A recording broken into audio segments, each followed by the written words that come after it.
Big boss finale ಹತ್ತಿರವಾಗುತ್ತಿದ್ದಂತೆ ಸ್ಪರ್ಧಿ Gilli ನಟ ತಮ್ಮ ಅಭಿಮಾನಿಗಳನ್ನು ಭೇಟಿಯಾಗಿ ಭಾವುಕರಾದರು. ಆದರೆ ಆಟದ ದಿಕ್ಕನ್ನು ಜೋಕರ್ ಬದಲಾಯಿಸಬಹುದು ಎಂಬ ಬಿಗ್ ಬಾಸ್ ಅವರ ಅನಿರೀಕ್ಷಿತ ಹೇಳಿಕೆಯು ಗಿಲ್ಲಿ ನಟನ ಗೆಲುವಿನ ಬಗ್ಗೆ ಹೊಸ ಅನುಮಾನಗಳನ್ನು ಹುಟ್ಟುಹಾಕಿದೆ. ಬಿಗ್ ಬಾಸ್ ವಿನ್ನರ್ ಯಾರು ಎಂದು ತಿಳಿಯಲು ಇನ್ನೇನು ಕೆಲವೇ ಗಂಟೆಗಳು ಬಾಕಿ ಇವೆ. ಈ ಸಂದರ್ಭದಲ್ಲಿ ಅಭಿಮಾನಿಗಳಿಗೆ ಸ್ಪರ್ಧಿಗಳನ್ನು ಭೇಟಿಯಾಗಲು ಅವಕಾಶ ನೀಡಲಾಗಿದೆ. ನಿನ್ನೆ ಕಾವ್ಯ, ಶೈವ, ಧನುಷ್ ಮತ್ತು ಧ್ರುವಂತ್ ಅವರಿಗೆ ಅವಕಾಶ ನೀಡಲಾಗಿತ್ತು.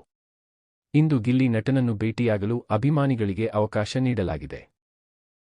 ಹೊರಗಡೆಯಲ್ಲಿ ಗಿಲ್ಲಿ ನಟನಿಗೆ ಯಾವ ರೀತಿಯ ಕ್ರೇಜ್ ಇದೆ ಎನ್ನುವುದು ಬೇರೆ ಹೇಳಬೇಕಾಗಿಲ್ಲ. ಇವರೇ ವಿನ್ನರ್ ಎಂದು ಘೋಷಣೆ ಮಾಡಿಬಿಟ್ಟಿದ್ದಾರೆ ವೀಕ್ಷಕರು. ಅದೇ ರೀತಿ ಗಿಲ್ಲಿ ನಟನ ಟ್ಯಾಟೂ ಹಾಕಿಸಿಕೊಂಡ ಅಭಿಮಾನಿಯನ್ನು ಕಂಡು ಗಿಲ್ಲಿ ಭಾವುಕರಾದರು. ಮನಿಗೂ ಅಭಿಮಾನಿಗೂ ಏನು ವ್ಯತ್ಯಾಸ ಗೊತ್ತಾ? ಮನಿ ಇವತ್ತು ಬರ್ತದೆ, ನಾಳೆ ಹೋಗ್ತದೆ.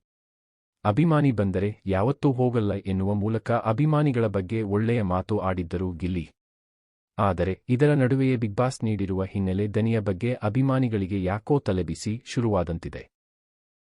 ಅಷ್ಟಕ್ಕೂ ಅಭಿಮಾನಿಗಳನ್ನು ಭೇಟಿಯಾಗುವ ಸಂದರ್ಭದಲ್ಲಿ ಬಿಗ್ ಬಾಸ್ ಯಾವುದೇ ಸಂದರ್ಭದಲ್ಲಿ ಆಟದ ದಿಕ್ಕನ್ನು ಬದಲಾಯಿಸುವ ತಾಕತ್ತು ಇರುವುದು ಕೇವಲ ಜೋಕರ್ಗೆ ಮಾತ್ರ ಎಂದಿದ್ದಾರೆ ಬಿಗ್ ಬಾಸ್. ಅಂದರೆ ಆಟದ ದಿಕ್ಕು ಬದಲಾಗುತ್ತಾ? ಇದನ್ನು ಹೇಳಿದ್ದು ಯಾಕೆ? ಇಲ್ಲಿಯವರೆಗೆ ಗಿಲ್ಲಿನೇ ವಿನ್ನರ್ ಎಂದೇ ಹೇಳಲಾಗ್ತಿದೆ. ಇದ್ಯಾಕೆ ಈಗ ಹೀಗೆ ಎಂದು ಪ್ರಶ್ನಿಸಲಾಗುತ್ತಿದೆ.